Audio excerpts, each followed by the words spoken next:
बात पूछे। और वो दोनों तो एक दूसरे को चाहते थे। कुछ बर्दाश्त ना कर सके। अगर तुम नहीं चाहती तो मैं उन्हें कुछ नहीं बताऊं।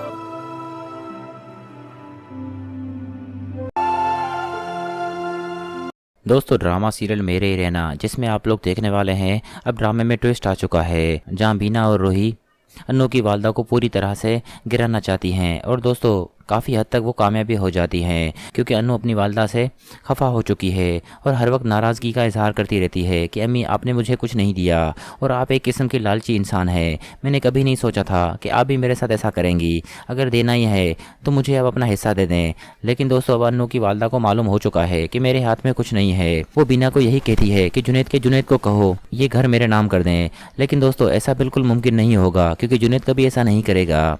वहीं दूसरी तरफ दोस्तों रूही और बीना प्लान बनाते हैं कि मम्मी जी को ऐसा लगे कि हम दोनों एक दूसरे के दुश्मन हैं और मैं मम्मी जी और अन्नू के दरमियान इख्तलाफ पैदा करके रहूंगी। दोस्तों ये सारी बातें अन्नू की वालदा सुन लेती है और अन्नू की वालदा को यकीन हो जाता है कि मेरा शक सही था, रूही ने ही हमारे दरमियान इख्तलाफ पैदा किए हैं, मैं रूही को छोड़ूंगी नहीं।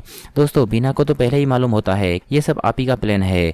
अब असद को भारी नुकसान होने वाला है। लेकिन दोस्तों इस बात की भनक जुनैद को हो जाती है। जुनैद कैसे भी करके असद को बचाने की कोशिश करता। वो तो उमर को पहले ही कह देता है असद और फरहान पर नजर रखो क्योंकि मुझे लग रहा है कि फरहान पूरे पैसे डुबा देगा। और दोस्तों आने वाले एपिसोड में ऐसा ही होगा। असद तो बेचारा सारा इन्वेस्टमेंट अपने बिजनेस में लगा देता है लेकिन उसे क्या मालूम कि फरहान उसे धोखा दे रहा है। फरहान तो उसके किसी बात पर नहीं आता। वो तो असद उमर से सलाह मशवरा करता है कि फरहान को इस तरह से जाने ना दो, उसे पेपर्स पर साइन करवाओ ताकि कल को तुम्हें मसला ना हो। लेकिन दोस्तों उससे पहले ही फरहान उसे धोखा दे चुका होगा और कहेगा सारी पेमेंट तुम्हारी डूब गई और हमें बिजनेस में नुकसान हुआ है। और उस बिजनेस में तो फरहान का 1 रुपया भी नहीं होता। लेकिन वो तो बच जाता है, बेचारा असद नुकसान में आ जाता है।